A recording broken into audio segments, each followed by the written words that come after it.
Bonjour tout le monde, dans cette séance on va voir le projet Lombok de Java.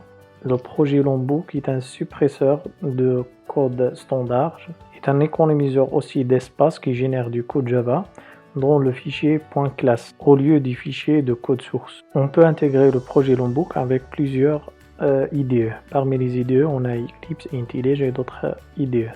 Dans ce tutoriel on va se concentrer au départ sur l'installation et l'utilisation avec Eclipse, et à la fin de cette séance on va voir comment on doit installer sur IntelliJ. Premièrement, je vais récupérer le jar depuis le site officiel. Après le téléchargement, j'exécute le jar. Puisque j'utilise le Mac, alors le pare-feu me bloque. Alors il faut que je donne la permission à exécuter les programmes téléchargés depuis l'internet.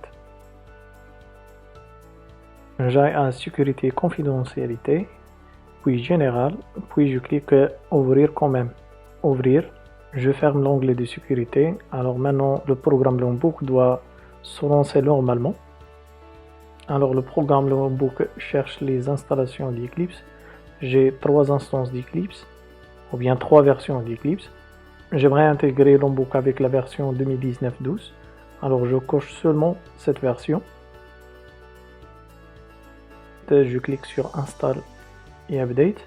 Alors le programme va m'afficher que l'intégration est bien faite. Maintenant j'ouvre mon IDE Eclipse.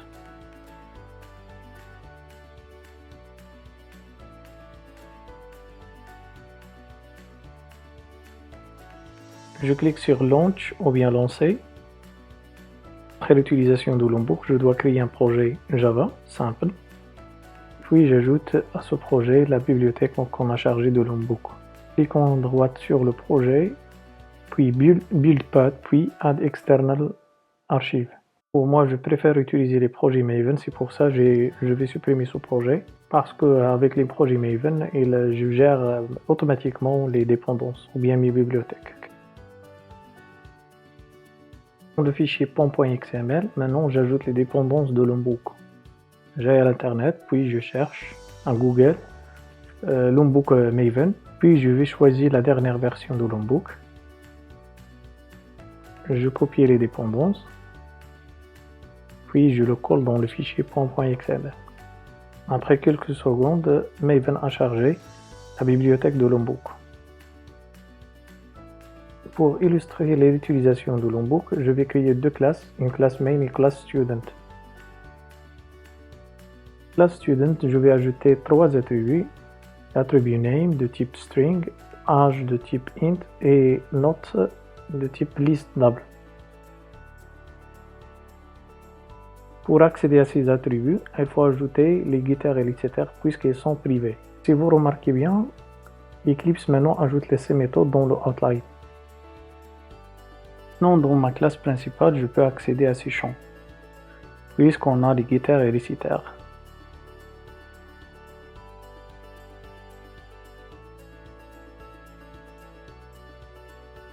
Alors l'idée de projet Lombok est de minimiser le code et le rendre lisible par le développeur.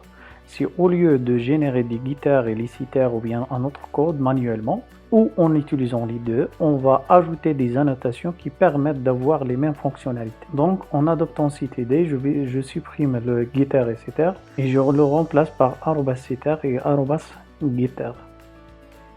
J'importe le setter de Lombok. Alors si vous voyez le outliner, il a ajouté les méthodes des setters. Fait les mêmes choses pour @getter. On observe aussi dans le outliner qu'il va ajouter les getters. Alors à la fin, on aura une classe qui a un code très lisible sans perdre ses fonctionnalités. Maintenant, si j'aimerais ajouter toString à ma classe, alors je peux utiliser les deux pour générer la méthode toString. Je teste cette méthode dans ma classe principale en appelant sysout et un system.out.println et j'appelle la classe st. En utilisant le projet Lombok, je peux remplacer le code généré par l'IDE avec la notation @toString. Alors si vous remarquez toujours le outline, on voit que Eclipse va ajouter la méthode toString à la classe student. Alors je exécute le code et ça a bien marché. Ça veut dire que ma classe elle a gardé les mêmes fonctionnalités. En utilisant l'IDE ou bien manuellement, je peux générer les méthodes hashcode et equals. À la fin, on aura un code qui est un peu long et un peu moins lisible. Toujours en utilisant Lombok, je peux remplacer ces deux méthodes par la notation @equal and hashcode. Alors ces deux méthodes, ils sont invisibles dans la classe, mais elles sont visibles dans le outline. Je peux utiliser l'IDE pour générer un constructeur sans paramètres, ou bien je peux utiliser la notation @non_constructeur de Lombok pour générer le constructeur sans paramètres. Pour générer un constructeur avec tous les attributs, j'utilise la notation @all_argConstructor. Dans la pratique, parfois, on veut générer les getters et les setters pour un attribut bien spécifié. Pour ce faire, on ajoute les annotations @getter et @setter devant le type de l'attribut bien spécifié, ou bien qu'on veut générer les getters et les setters. Dans cet exemple, on va générer seulement les getters et les setters de l'attribut name. Si vous remarquez, dans l'outline, Eclipse va ajouter seulement les getters et les setters de name. Alors, si j'aimerais ajouter seulement les getters de l'âge, alors j'ajoute la notation @getter devant le type de l'âge. De même logique, si j'aimerais générer le setter de note, alors j'ajoute la notation @setter devant le type de note. Je supprime toutes mes annotations pour vous montrer l'utilité d'utiliser la notation @data de Lombok.